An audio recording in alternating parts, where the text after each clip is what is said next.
तो आज प्रथम प्रश्न अच्छी निम्नोक्त मध्यरु केउटी सामाजिक विज्ञान भूगोल शिक्षादान उद्देश्य नुहे कौटा आपण मानकर भूगोल शिक्षादान उद्देश्य नुहे प्रत्यक्ष ज्ञान अर्जन ना अनुसंधान मनोवृत्ति ना पेशीय विकास ना वंशानुगुणर विकास। देखो भूगोल शिक्षादान उद्देश्य नुहे कौटा नुहे देखो प्रत्यक्ष ज्ञान अर्जन तो भूगोल शिक्षादान उद्देश्य कौन प्रत्यक्ष ज्ञान अनुसंधान मनोवृत्ति आसो पेशीय विकास हम किंतु वंशानुगुणर विकास किसी हेनी तो डी ऑप्शन आपण मानकर ये राइट हम। तो परवर्ती प्रश्न अच्छी केउटी प्राथमिक स्तर रे परिवेश अध्ययनर मुख्य लक्ष्य नुहे प्राथमिक स्तर रे परिवेश अध्ययनर मुख्य लक्ष्य नुहे तो ऑप्शन भितर आपण मानकर सठिक उत्तर कौन आस ना परिवेशर उपादान गुड़िक चिन्हट करवा और बुझा यहाँ तो प्राथमिक स्तर लक्ष्य परिवेशर उपादान गुड़िक वर्गीकरण करवा यहाँ भी परिवेश सहित खाप खुआइबा तो यहाँ भी आपण मानकर उद्देश्य किंतु देखंतु परिवेश संबंध में तथ्य गुड़िक विश्लेषण करवा यहाँ प्राथमिक स्तर परिवेश अध्ययन लक्ष्य नुहे ताले डी ऑप्शन आपण मानकर ये राइट हम। तो परवर्ती प्रश्न अच्छी निम्नलिखित मध्यरु केउटी सामाजिक परिवेशर अंतर्गत सामाजिक परिवेशर कौटा अंतर्गत देखो सामाजिक परिवेश आसो ये कौटा ना डाक्तरखाना। तो परवर्ती प्रश्न अच्छी सामाजिक विज्ञान भूगोल रे मानचित्र अध्ययन द्वारा शिक्षार्थी मानकर क्यों प्रकार शक्तिर विकास होता है तो मानचित्र अध्ययन द्वारा शिक्षार्थी मानकर क्यों शक्तिर विकास हम मानसिक विकास ना शारीरिक विकास ना पर्यवेक्षण ना प्रयोग तो मानचित्र अध्ययन द्वारा शिक्षार्थी मानकर कौन हम ना से मानकर जो पर्यवेक्षण दक्षता रहा तो सहीटा वृद्धि हम सी ऑप्शन ये राइट हम। तो परवर्ती प्रश्न देछि मानचित्र रे पार्वत्य भूमि दर्शाइबा पई केउं रंग व्यवहार करा जाए पार्वत्य भूमि दर्शाइबा पई मानचित्र रे केउं रंगर व्यवहार करा जाए ना गाढ़ बादामी ऑप्शन नंबर बी आसीबो राइट आंसर। तो परवर्ती प्रश्न अच्छी वायु रे जलीय बाष्प अच्छी यह जड़े शिक्षक काच ग्लास रे बरफ खंड रखी किछि समय पर ग्लास रो बाहर जो लगी जलकणा को देखाई बुझाइले तो यह शिक्षकर क्यों भूमिका को बुझाऊँच तो शिक्षक ये कौन कले परिचालक हिसाब से कार्य कले ना तत्वावधारक रहिले ना सहायक भाव में कार्य कले ना दिग्दर्शन देले तो शिक्षक ये कौन कले ना शिक्षक ये परिचालक हेले तो परीक्षण माध्यम करागला तो शिक्षक ये कौन ना परिचालक रूपे कार्य कले तो ए ऑप्शन आपण मानकर राइट हम। तो परवर्ती प्रश्न अच्छी निम्नोक्त मध्यरु केउटी शिक्षक केन्द्रिक पद्धति अटे कौटा शिक्षक केन्द्रिक पद्धति अटे पर्यवेक्षण पद्धति हूँ आपण मानकर शिक्षार्थी केन्द्रिक परीक्षण पद्धति रोचे कहार ना शिक्षार्थी केन्द्रिक किंतु प्रदर्शन और आलोचनामूलक पद्धति यहीटा हूँ कौन ना शिक्षक केन्द्रिक पद्धति सी ऑप्शन आपण मानकर ये राइट हम। तो परवर्ती प्रश्न अच्छी केउटी प्राथमिक शिक्षा स्तर रे परिवेश अध्ययन लक्ष्य नुहे प्राथमिक शिक्षा स्तर रे परिवेश अध्ययन लक्ष्य नुहे परिवेशर गुरुत्व प्रति सचेतन होगा यहाँ तो रहा प्राथमिक स्तर लक्ष्य परिवेश संतुलन उपाय जाना यहाँ भी लक्ष्य प्राकृतिक संपदर बहुल व्यवहार यहीटा हूँ आपण मानकर कौन ना प्राथमिक शिक्षा स्तर रे परिवेश अध्ययन लक्ष्य नुहे सी ऑप्शन आपण मानकर राइट हम। नेक्स्ट क्वेश्चन देछि गोटे पिला बारंबार थंडा ज्वर रोग पीड़ित हो उपचारटी समस्या समाधानमूलक और विज्ञान सम्मत नुहे गोटे पिला बारंबार थंडा ज्वर रोग पीड़ित हो तो क्यों उपचारटी समस्या समाधानमूलक और विज्ञान सम्मत नुहे खाद्यवास निर्णय करिबो ना बासस्थान और परिवेश अनुध्यान करिबो ना डाक्तर परामर्श नब ना निजे निजर चिकित्सा करिबो तो ऑप्शन भितर आपण मानकर सठिक उत्तर कौन आसो ना ऑप्शन नंबर डी हम निजे निजर चिकित्सा करवा यहीटा गोटे समस्यामूलक और विज्ञान सम्मत नुहे डी ऑप्शन ये राइट हम।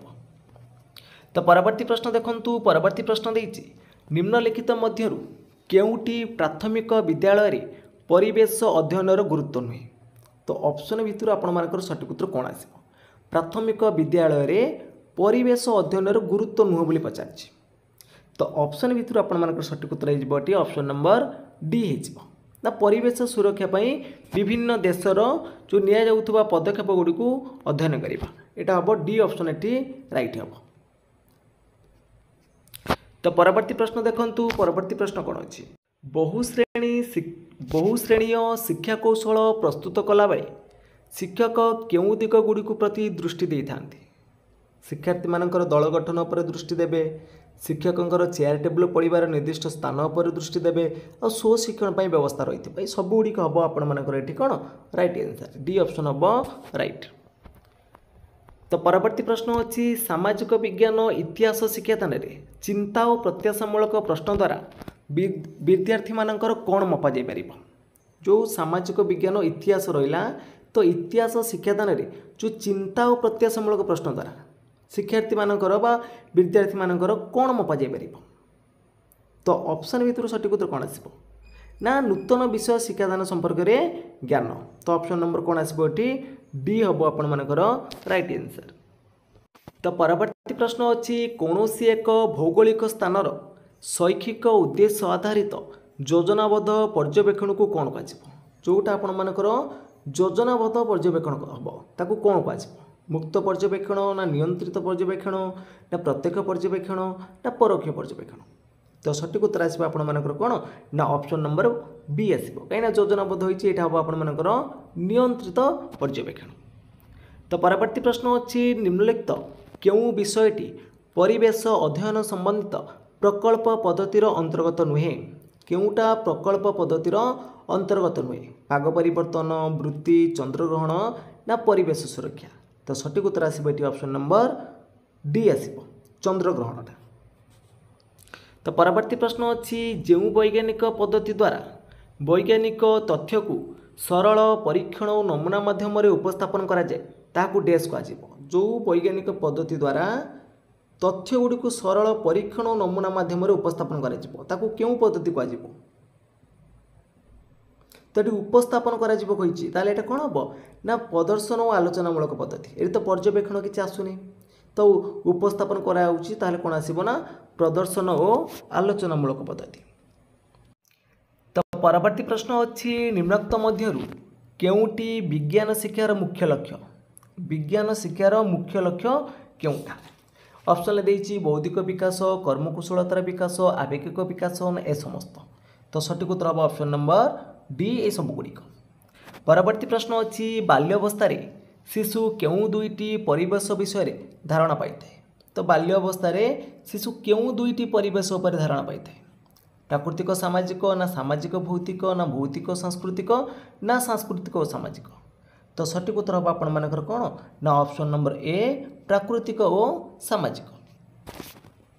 तो परवर्ती प्रश्न देखंतु परवर्ती प्रश्न अच्छी निम्नलिखित केउं कार्यटी क्रियात्मक विकासर उदाहरण केउं कार्यटी क्रियात्मक विकासर उदाहरण तो सठिक उत्तर कौन आसो ऑप्शन भितर ना ऑप्शन नंबर ए देखंतु कौन विषय कौशल हासिल पाई मस्तिष्क और हाथर काम मध्य समन्वय रक्षा करवा यहाँ हूँ क्रियात्मक विकास उदाहरण बाकी गुड़ी हेनी आपर तो वैज्ञानिक कार्य को प्रशंसा करवाटा आसबनी जीवजंतु वृक्षलता पर अधिक ज्ञान आहरण करवा ये भी आपर रही।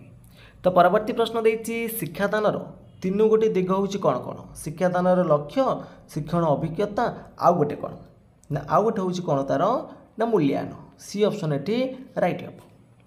तो परवर्ती प्रश्न अच्छी सामाजिक विज्ञान शिक्षादान समय सहायक उपकरण दृष्टि निम्नोक्त मध्यरु केउटा अन्य तीनोटी ठार भिन्न स्लाइड मानचित्र पाठचक्र ना समय रेखा तो सठिक उत्तर आपण मानकर एठी ऑप्शन नंबर सी पाठचक्रटा।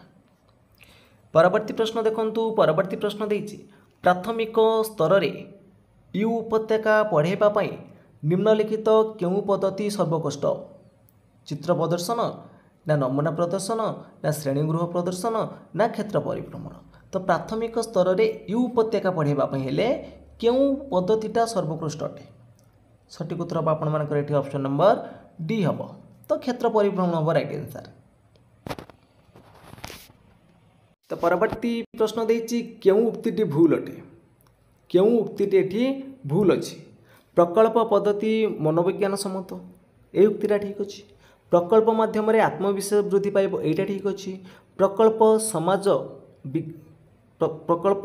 समाज विज्ञान सम्मत नीति उपर पर्यवेसित एटा ठीक अच्छे किंतु समस्त विषय को प्रकल्प पद्धति माध्यम शिक्षा दि जापर तो यहाँ भूल हम कहीं अधिक समय जीव तो व्ययबहुल रुक्तिटा आपर भूल हम।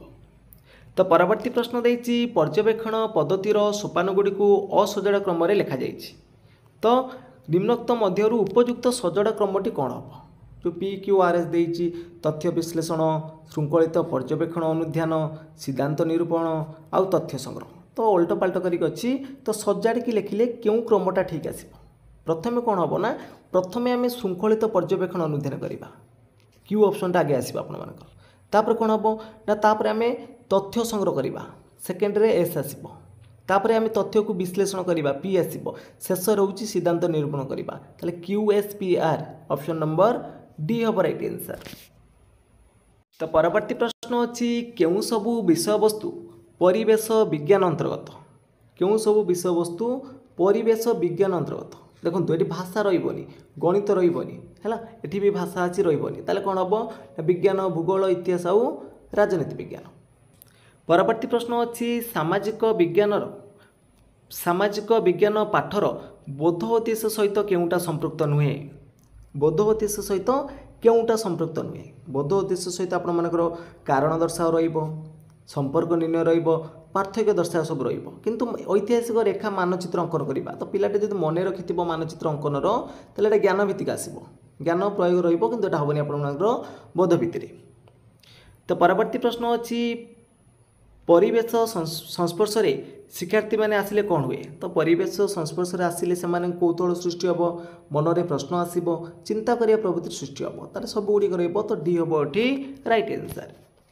तो परवर्ती प्रश्न देछि निम्नोक्त मध्यरु केउटा सांस्कृतिक परिवेशर अंतर्भुक्त नुहे सांस्कृतिक परिवेशर अंतर्भुक्त नुहे पाठागार रहिबो क्लब घर रहिबो आखड़ा घर रहिबो किंतु कोठाबाड़ीटा होछि व्यक्तिगत तो निजर एटा हबनी आपण मानकर डी हम एठी राइट आंसर। तो परवर्ती प्रश्न देछि शिक्षादान उपकरण भावे मानचित्र प्रस्तुति बेले शिक्षक कहा पर गुरुत्व देवा उचित तो भेरी भेरी इंपोर्टेंट क्वेश्चन आपण मानकर तो मानचित्र जिते प्रस्तुत करा कहा पर गुरुत्व दिज्व मानचित्रर संकेत ना मानचित्रर पठन ना मानचित्रर अनुशीलन ना मानचित्रर भाषा तो सठिक उत्तर आसपारी कौन ऑप्शन नंबर डी हम एठी मानचित्रर भाषा।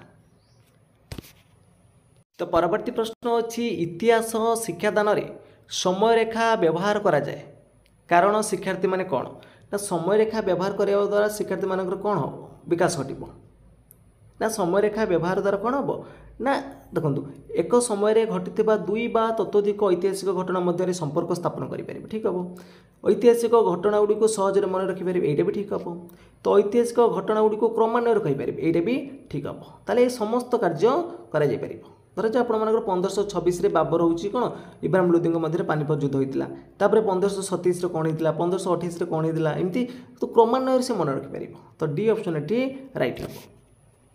तो परवर्ती प्रश्न देखूँ परवर्ती प्रश्न देछि प्रकल्प निम्न संज्ञाटी क्यों शिक्षाविदर प्रकल्प हेउची सामाजिक परिवेष्टनी मध्य पूर्ण प्राण संपादित एक उद्देश्यपूर्ण कार्य यही संज्ञाटा किए देथिले प्रकल्प हेउची सामाजिक परिवेष्टनी मध्य पूर्ण प्राण संपादित एक उद्देश्यपूर्ण कार्य एच किलिप्राटिक ना स्टीभेनसन ना जॉन डुए ना फ्रोवेल तो एक दुटी किए देथिले एटा देथिले आपण मानकर एच किलिप्राटिक। तो परवर्ती प्रश्न देछि निम्नोक्त मध्यरु केउटी पर्यवेक्षण पद्धति और क्षेत्र परिभ्रमण पद्धति मध्य पार्थक्य को दर्शाउछि केउटा पर्यवेक्षण और क्षेत्र परिभ्रमण मध्य पार्थक्य दर्शाउछि तो देखंतु जो व्ययबहुलता देछि बी ऑप्शन आपण मानकर एठी राइट हम। तो परवर्ती प्रश्न अछि भारत सरकार कलापट्टा अभियान प्रकल्प निम्नोक्त केउं पाठ्यक्रम आधार बा शिक्षानीति उपर पर्यवेसित जो कलापट्टा अभियान रहा यहाँ क्यों पाठ्यक्रम आधार बा शिक्षानीति उपर पर्यवेसित तो सठिक उत्तर ये कौन आसो ना जातीय शिक्षानीति 1986 सी ऑप्शन ये राइट हम ये भी आपर इंपोर्टाट अच्छी तो निश्चित भाव में ये टाइप प्रश्न आपर आसो ईवीएस पेडागोजी जदि आपको भिडियो भल लगुव निश्चित भाव में लाइक करेंगे और कमेंट करेंगे। तो चलते देखा परवर्ती प्रश्न कौन अच्छी ना भारत जातीय पाठ्यक्रम 2005 आधार आम राज्यर उच्च प्राथमिक श्रेणीगुड़िकर सामाजिक विज्ञान विषय केउटी को अंतर्भुक्त करा जाय नहीं जोटा आपण माने देखिथिबे क्लास 6-7 उच्च प्राथमिक श्रेणी इतिहास रही राजनीति विज्ञान रही भूगोल रही किंतु परिवेश विज्ञान नहीं ताले सी ऑप्शन एठी राइट हम। तो नेक्स्ट क्वेश्चन देखंतु नेक्स्ट क्वेश्चन देछि निम्नलिखित मध्यरु କେଉଁଗୁଡ଼ିକ ପରିବେଶ ଅଧ୍ୟୟନର ଲକ୍ଷ୍ୟ ନୁହେଁ? ପରିବେଶ ସଦାସର୍ବଦା ପରିବର୍ତ୍ତନଶୀଳ ଏହା ବୁଝିବା ଏଇଟା ଲକ୍ଷ୍ୟ ରହିବ। ପରିବେଶର ସଂରକ୍ଷଣ କରିବା ଏଇଟା ବି ଲକ୍ଷ୍ୟ ରହିବ। ପରିବେଶର ବିକାଶ ଘଟାଇବା ଏଇଟା ବି ରହିବ। ତାହେଲେ କେଉଁଟା ହେବନି ଏଠି? ଡି ହେବ ଏଠି ରାଇଟ୍ ଆନ୍ସର୍। ତ ପରବର୍ତ୍ତୀ ପ୍ରଶ୍ନ ଦେଇଛି କିଏ ବୈଜ୍ଞାନିକ ମନୋଭାବ ସମ୍ପନ୍ନ? ତ ବୈଜ୍ଞାନିକ ମନୋଭାବ ସମ୍ପନ୍ନ କିଏ? ନା ଯିଏ କଷ୍ଟ ସହିଷ୍ଣୁ। ସି ଅପସନ୍ ଏଠି ରାଇଟ୍ ହେବ। ତ ନେକ୍ସଟ କ୍ୱେଶ୍ଚନ୍ ଦେଖନ୍ତୁ। ନେକ୍ସଟ କ୍ୱେଶ୍ଚନ୍ ଦେଇଛି ନିମ୍ନଲିଖିତ ମଧ୍ୟରୁ କେଉଁଟା ସ୍ଥାନୀୟ ଇତିହାସ ଶିକ୍ଷାଦାନର ଆଭିମୁଖ୍ୟ? ସ୍ଥାନୀୟ ଇତିହାସ ଶିକ୍ଷାଦାନର ଆଭିମୁଖ୍ୟ କେଉଁଟା? ତ ଅପସନ୍ ଭିତରୁ ସଠିକ୍ ଉତ୍ତର କ'ଣ ଆସିବ? ନା ସ୍ଥାନୀୟ ସାଂସ୍କୃତିକ ଓ ପରମ୍ପରା ପ୍ରତି ସମ୍ମାନ ଦେବା। ବି ଅପସନ୍ ଏଠି ଠିକ୍ ହେବ। ତ ପରବର୍ତ୍ତୀ ପ୍ରଶ୍ନ ଅଛି ପ୍ରାଥମିକ ସ୍ତରରେ ଇତିହାସ ଶିକ୍ଷାଦାନ ନିମନ୍ତେ କେଉଁ ପଦ୍ଧତିଟି ଅଧିକ ଉପଯୋଗୀ ଅଟେ? ତ ପ୍ରାଥମିକ ସ୍ତରରେ ଇତିହାସ ଶିକ୍ଷାଦାନ ପାଇଁ କେଉଁ ପଦ୍ଧତି ଅଧିକ ଉପଯୋଗୀ ଅଟେ? ପର୍ଯ୍ୟବେକ୍ଷଣ, ପ୍ରଦର୍ଶନ ନା ଗଳ୍ପ କଥନ ନା ପ୍ରକଳ୍ପ? ତ ପ୍ରାଥମିକ ସ୍ତର କଥା ପଚାରିଛି, ତାହେଲେ ଏଠି ଆସିବ ଆପଣମାନଙ୍କର ଗଳ୍ପ କଥନ। ଏ ପ୍ରଶ୍ନ ବି ଆପଣମାନଙ୍କର ଇମ୍ପୋର୍ଟାଣ୍ଟ ଅଛି, ତ ଏକ୍ଜାମ୍ରେ ଆସିବାର ଚାନ୍ସ ରହୁଛି। ତ ପରବର୍ତ୍ତୀ ପ୍ରଶ୍ନ ଦେଇଛି ଯେଉଁ କ୍ଷେତ୍ରରେ ଉପକରଣ ସଂଗ୍ରହ ସହଜସାଧ୍ୟ ନୁହେଁ ସେପରି ସ୍ଥଳେ ଶିକ୍ଷକ କ'ଣ କରିବା ଉଚିତ? ତ ଯେଉଁ ଜାଗାରେ ଉପକରଣ ସଂଗ୍ରହ କରିବା ସହଜସାଧ୍ୟ ନୁହଁ ତ ସେହିପରି ସ୍ଥଳରେ ଶିକ୍ଷକ କ'ଣ କରିବେ? ନା ଶିକ୍ଷକ ସେହି ସବୁ ସ୍ଥାନମାନଙ୍କରେ ଯେଉଁ ଛାତ୍ରଛାତ୍ରୀଙ୍କ ସହାୟତାରେ ହାତଗଢ଼ା ଉପକରଣ ପ୍ରସ୍ତୁତ କରି ବ୍ୟବହାର କରିପାରିବେ। ସି ଅପସନ୍ ଏଠି ରାଇଟ୍ ହେବ। ତ ପରବର୍ତ୍ତୀ ପ୍ରଶ୍ନ ଦେଇଛି କାହା ମତରେ ବିଜ୍ଞାନ ଶିକ୍ଷାର ଏକ ଲକ୍ଷ୍ୟ ହେଉଛି ବୈଜ୍ଞାନିକ ପଦ୍ଧତି ଓ ବୈଜ୍ଞାନିକ ମନୋବୃତ୍ତିର ବିକାଶ? ଜନ୍ ଡୁଇ ନା ଫୋବେଲ୍ ନା ମଣ୍ଟେସୋରି ନା ରୋସୋ? ତ ସଠିକ୍ ଉତ୍ତର ହେବ ଆପଣମାନଙ୍କର ଏଠି ଅପସନ୍ ନମ୍ବର ଏ ହେବ ଜନ୍ ଡ୍ୟୁ। ତ ପରବର୍ତ୍ତୀ ପ୍ରଶ୍ନ ଅଛି କେଉଁଟି ପ୍ରାଥମିକ ଶିକ୍ଷା ସ୍ତରରେ ପରିବେଶ ଅଧ୍ୟୟନର ଲକ୍ଷ୍ୟ ନୁହେଁ? କେଉଁଟା ପ୍ରାଥମିକ ଶିକ୍ଷା ସ୍ତରରେ ପରିବେଶ ଅଧ୍ୟୟନର ଲକ୍ଷ୍ୟ ନୁହେଁ? ସଠିକ୍ ଉତ୍ତର ଆସିବ ଅପସନ୍ ନମ୍ବର ସି ନା ପ୍ରାକୃତିକ ସମ୍ପଦର ବହୁଳ ବ୍ୟବହାର। ଏଇଟା ଲକ୍ଷ୍ୟ ରହିବନି। ତ ପରବର୍ତ୍ତୀ ପ୍ରଶ୍ନ ଦେଇଛି ତଳେ 4ଟି ଶିକ୍ଷାଦାନ ଉଦ୍ଦେଶ୍ୟ ଦିଆଯାଇଛି ଯେମିତି ଜ୍ଞାନଭିତ୍ତିକ, ବୋଧଭିତ୍ତିକ, ପ୍ରୟୋଗଭିତ୍ତିକ ଆଉ ପେଶୀୟ କୌଶଳ ଭିତ୍ତିକ। ତ ଜଣେ ଶିକ୍ଷାର୍ଥୀ ଚନ୍ଦ୍ରଗ୍ରହଣ ସ୍ପଷ୍ଟ ନାମାଙ୍କିତ ଚିତ୍ର ଅଙ୍କନ କରିପାରୁଛନ୍ତି କିନ୍ତୁ ଏପରି ଘଟଣାକୁ ବୁଝାଇବାକୁ ଅସମର୍ଥ ହେଉଛନ୍ତି। ତ ଏହି ପରିସ୍ଥିତିରେ ଉପରୋକ୍ତ ମଧ୍ୟରୁ କେଉଁ କେଉଁ ଶିକ୍ଷାଦାନ ଉଦ୍ଦେଶ୍ୟ ହାସଲ ହୋଇଛି ବୋଲି ବିଚାର କରାଯାଇପାରିବ? ତ ଜଣେ କ'ଣ କରୁଛନ୍ତି ନା ଚନ୍ଦ୍ରଗ୍ରହଣର ସ୍ପଷ୍ଟ ନାମାଙ୍କିତ ଚିତ୍ର ଅଙ୍କନ କରିପାରୁଛନ୍ତି କିନ୍ତୁ ତାକୁ ବୁଝାଇ ପାରୁନାହାନ୍ତି, ତାହେଲେ ସେ କେଉଁ କେଉଁ ଉଦ୍ଦେଶ୍ୟ ହାସଲ କରୁଛନ୍ତି? ଜ୍ଞାନ, ବୋଧ, ପ୍ରୟୋଗ, ପେଶୀୟ ଭିତରୁ। ତ ସଠିକ୍ ଉତ୍ତର କ'ଣ ହେବ ଏଠି? ନା ସେଠି ସେ ଦେଖନ୍ତୁ ଜ୍ଞାନ ମାନେ ଅଙ୍କନ କରିପାରୁଛନ୍ତି, ପୁରା ଜ୍ଞାନ ଆଉ ପେଶୀୟ କୌଶଳ ତାଙ୍କର ହାସଲ କରୁଛନ୍ତି କିନ୍ତୁ ବୋଧ ହେଇନି କି ପ୍ରୟୋଗ ହେଇନି। ତାହେଲେ ଅପସନ୍ ନମ୍ବର କ'ଣ ଆସିବ ଏଠି? ଦେଖନ୍ତୁ ନା ଏ ଅପସନ୍ ଠିକ୍ ଆସିବ। ଯେଉଁ ରହିଛି ଅପସନ୍ ନମ୍ବର ଏ ଦେଖନ୍ତୁ। ତ ପରବର୍ତ୍ତୀ ପ୍ରଶ୍ନ ଅଛି ଭୂପୃଷ୍ଠର ଉଚ୍ଚ ନିଚ ଦର୍ଶାଉଥିବା ମାନଚିତ୍ର କ'ଣ କୁହାଯିବ? ଭୂପୃଷ୍ଠର ଉଚ୍ଚ ନିଚ ଦର୍ଶାଇବ ତ ସେ ପ୍ରକାର ମାନଚିତ୍ରକୁ ଆମେ କ'ଣ ବୋଲି କହନ୍ତି? ରିଲିଫ୍ ମାନଚିତ୍ର କହିବା। ସି ଅପସନ୍ ରାଇଟ୍ ହେବ। ପରବର୍ତ୍ତୀ ପ୍ରଶ୍ନ ଅଛି ପରିବେଶ ଅଧ୍ୟୟନ ପୁସ୍ତକରେ ବିଭିନ୍ନ ପହେଲି ଓ ଧନ୍ଦା ରଖିବାର କେଉଁଟା ଏକ ଉଦ୍ଦେଶ୍ୟ ନୁହେଁ? କେଉଁଟା ଏକ ଉଦ୍ଦେଶ୍ୟ ନୁହେଁ? ଉଦ୍ଦେଶ୍ୟ ହେବନି କ'ଣ ନା ପିଲାମାନଙ୍କ ମନରେ ଦ୍ୱନ୍ଦ୍ୱ ଉତ୍ପନ୍ନ କରିବେ, ଏଇଟା ଉଦ୍ଦେଶ୍ୟ ରହିବନି। ତ ପରବର୍ତ୍ତୀ ପ୍ରଶ୍ନ ଅଛି ନିମ୍ନୋକ୍ତ ମଧ୍ୟରୁ କେଉଁଟି ବିଜ୍ଞାନ ପରୀକ୍ଷଣ ପାଇଁ ତ୍ରୁଟିଯୁକ୍ତ? କେଉଁଟା ବିଜ୍ଞାନ ପରୀକ୍ଷଣ ପାଇଁ ତ୍ରୁଟିଯୁକ୍ତ ଅଟେ? ତ ଅପସନ୍ ଭିତରୁ ସଠିକ୍ ଉତ୍ତର ଆସିଯିବ ଏଠି ଡିଟା ନା ପର୍ଯ୍ୟବେକ୍ଷଣ ତଥ୍ୟ ପରୀକ୍ଷା ଶେଷରେ ଟିପିବା। ଏଇଟା ଭୁଲ ହେବ, ତ ପ୍ରତ୍ୟେକ ସମୟରେ ଆମେ ଟିପି ପାରିବା। ତ ପରବର୍ତ୍ତୀ ପ୍ରଶ୍ନ ଅଛି ଇତିହାସ ଶିକ୍ଷାଦାନରେ ଚିନ୍ତା ଓ ପ୍ରତ୍ୟାଶାମୂଳକ ପ୍ରଶ୍ନ ପଚରାଯାଇଥାଏ କାରଣ ଏହାଦ୍ୱାରା ଶିକ୍ଷାର୍ଥୀମାନଙ୍କର କ'ଣ ହେବ? ସେମାନଙ୍କର ବହୁମୁଖୀ ଚିନ୍ତନ ପ୍ରକ୍ରିୟା ବିକାଶ ଘଟିବ, ଘଟିଥିବା ଘଟଣାଗୁଡ଼ିକର ବିଶ୍ଳେଷଣ କରିବାରେ ସହାୟକ ହେବ ଏବଂ ବିଶ୍ଳେଷଣ ତଥ୍ୟରୁ ପରବର୍ତ୍ତୀ ସମ୍ଭାବ୍ୟ ଘଟଣାର ରୂପରେଖ ସମ୍ବନ୍ଧରେ ମଧ୍ୟ ପୂର୍ବାନୁମାନ କରିପାରିବେ। ଏସବୁଗୁଡ଼ିକ ଆସିବ, ତ ଡି ଅପସନ୍ ଏଠି ରାଇଟ୍ ହେବ। ତ ପରବର୍ତ୍ତୀ ପ୍ରଶ୍ନ ସେମିତି ପଚାରିଛି ଇତିହାସ ସହ ସମ୍ପୃକ୍ତ ସ୍ଥାନଗୁଡ଼ିକ ଜାଣିବା ପାଇଁ ଶିକ୍ଷକ କ'ଣ କରିବା ଉଚିତ? ଇତିହାସ ସହ ସମ୍ପୃକ୍ତ ସ୍ଥାନଗୁଡ଼ିକୁ ଜାଣିବା ପାଇଁ ଶିକ୍ଷକ କ'ଣ କରିବା ଉଚିତ? କ'ଣ କରିବା ଉଚିତ? ନା ବର୍ତ୍ତମାନ ରାଜନୈତିକ ଓ ଐତିହାସିକ ମାନଚିତ୍ର ମଧ୍ୟରେ ବ୍ୟବହାର କରିବେ। ତ ପରବର୍ତ୍ତୀ ପ୍ରଶ୍ନ ଦେଇଛି ପନ୍ଥା ହେଉଛି ଡ୍ୟାସ୍ର ସମାହାର। ପନ୍ଥା ହେଉଛି କ'ଣ? ପନ୍ଥା ହେଉଛି ଏକାଧିକ ପଦ୍ଧତିର ସମାହାର। ତାହେଲେ ଅପସନ୍ ନମ୍ବର ସି ଆସିବ ଏଠି ରାଇଟ୍ ଆନ୍ସର୍।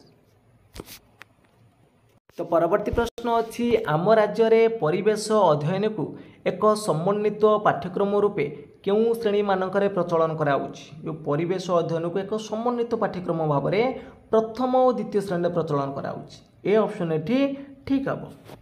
तो परवर्ती प्रश्न देछि सामाजिक विज्ञान पाठर बोध उद्देश्य सहित केउटा संपृक्त नुहे। तो बोध उद्देश्य माने देखंतु तार कारण दर्शेबे तांकर पार्थक्य रहिला संपर्क निर्णय एटा रहिबो आउ गमनागमन पार्थक्य दर्शाइबा किंतु ऐतिहासिक स्थान को मानचित्र चिन्हाइबो मन रखिथिले से चिन्हाइबो कोटा को स्थान तो एटा ज्ञान भित्तिक आसीबो सीटा। तो परवर्ती प्रश्न देछि परिवेश संपर्क रे प्रत्यक्ष अनुभूति आहरण प्रक्रिया कौन कहबा। प्रत्यक्ष अनुभूति आहरण को आम कौन बोली कहते ना पर्यवेक्षण कहते सी हम एठी राइट आंसर। तो परवर्ती प्रश्न देछि निम्नलिखित मध्यरु केउटा बीती जाइथिबा समय रेखार प्रतिनिधि। तो बीती जाइथिबा समय रेखार प्रतिनिधि कोटा समय रेखा हम डी ऑप्शन एठी राइट रहिबो। तो परवर्ती प्रश्न अछि प्राथमिक स्तर रे शिक्षार्थी मानकु क्रियाकलाप माध्यम शिक्षादान देवा उचित कारण कौन। प्राथमिक स्तर रे शिक्षार्थी मानकु क्रियाकलाप माध्यम शिक्षादान देवा उचित कारण कौन एठी कारण कौन आसीबो ना ऑप्शन नंबर डी है विद्यार्थी माने आग्रह भित्तिर कार्यर भाग नहीं विषय संपर्क में वस्तुनिष्ठ धारण करेंगे। तो परवर्ती प्रश्न देछि परिवेश अध्ययन पर निम्नलिखित मध्यरु केउ विषय वस्तु थीम भित्तिक होई परिबो। थीम भित्तिक होई परिबो ए भितर कोउटा ना वायु प्रदूषणटा। तो परवर्ती प्रश्न देछि इतिहास विषय शिक्षण समय शिक्षक किछि अंश वर्णना पर कि प्रकार प्रश्न पचारिबा उचित। तो ये भी आपंकर इम्पोर्टाट अच्छी। तो इतिहास शिक्षादान पढ़ी सारा किसी अंश वर्णना करवा जो प्रश्न पचार कि प्रकार प्रश्न हवा उचित यहाँ हम चिंता और प्रत्याशामूलक प्रश्न सी ऑप्शन एठी राइट हम। तो परवर्ती प्रश्न देछि निम्नलिखित मध्यरु केउटा शिक्षण कार्यर एक उपादान। शिक्षण कार्यर एक उपादान कोटा ना स्वतःस्फूर्त अंशग्रहण सी ऑप्शन ठीक हम।